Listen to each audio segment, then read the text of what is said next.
Oh my goodness, it's nearly Halloween and we don't have any costumes. What are we going to do? It's not as if I went to Pound World and got a box of emergency costumes for a pound. Yeah, you know where this is going. Welcome to Emergency Outfit Spooky. Yes, Pound World was selling these 5 instant fancy dress costumes for £1. I'll bet they're amazing. They are from a company called Spinning Hat, which is great. I would really like to see a spinning hat. But unfortunately, this does not contain a hat that spins.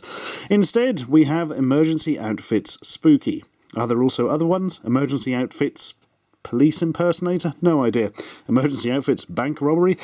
We have Vampire, which looks like a man vomiting up some milk with bad hair onto a sort of weird medallion, so that's nice.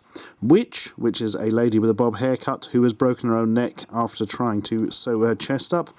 Zombie, which is like a stinky man who has just been the test subject for a live-action version of Surgeon Simulator. Skeleton, where a pale lady in a wig is looking funny at the person next to her whilst wearing an apron. And Werewolf, which is basically a cross between a tramp and a pig. Marvellous! I cannot wait to see how wonderful these are. So what's in the box then? We've got Witch, Vampire, Skeleton, Werewolf and Zombie. And oh, there's something horrible dried to the bottom. Man. Future reference, always check items from pound shops. Right, let's try not to touch that and just open up. Oh, I forgot actually, you can punch through in case of emergency like a tissue box. Ready? Halloween emergency. Fire up a siren. Not really, can't be bothered. And... Dun, dun, dun, dun, dun. Oh. That was less exciting than I hoped. So what do we got then? Plastic bags. Tremendous. And inside the... Oh no, these are the actual... Ah, right. Okay then. So you don't actually get any of the little accoutrements you have here. You don't get a cardboard hat to balance on your head or a pair of ears or anything like that. You just literally get pretty much what you'd expect for £1. A plastic... There's me joking about an apron earlier. It really is just a plastic apron. It's super thin, yeah. I suppose you stick your head through the middle.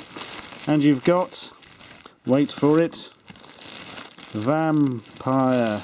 Oh my goodness. I love the bow tie. Go on, what's next? This one is... this is going to be the Witch, I think.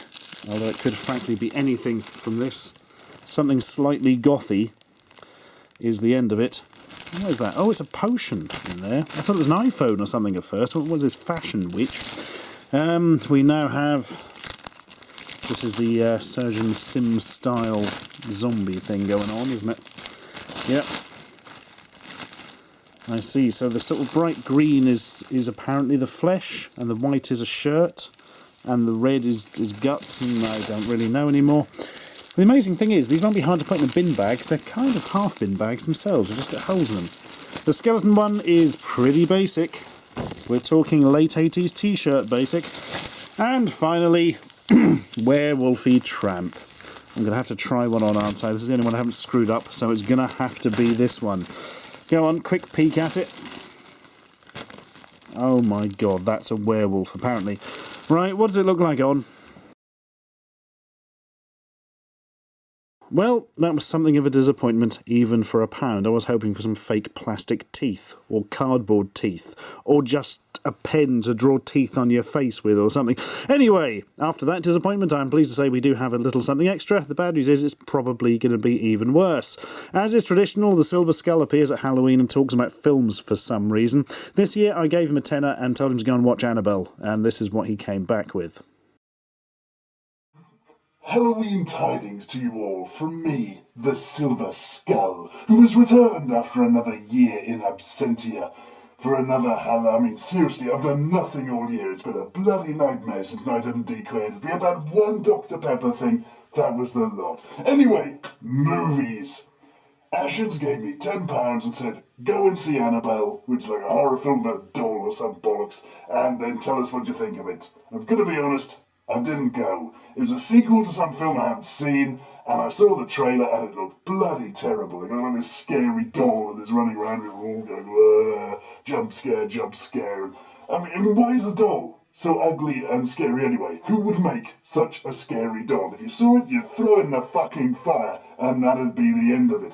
But no, they're gonna make a movie. So anyway, I didn't bother seeing that, but I did notice that Guardians of some Galaxies was still on, which is a film everyone's been saying was great. Hadn't seen it, thought I'd give it a go. And I'm glad I did, because it's bloody awesome.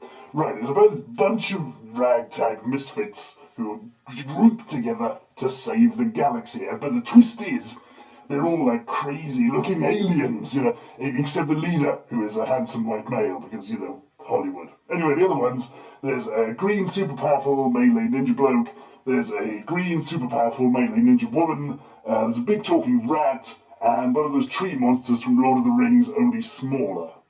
And they're all doing like dodgy criminal stuff, and they get captured by some weird space police thing run by Cruella de Vil, Dr. Steve Brule, and Brian Butterfield. And they all hate each other at first, but eventually they team up because they're trying to keep some magic rock MacGuffin away from the villain. I don't really remember, to be honest.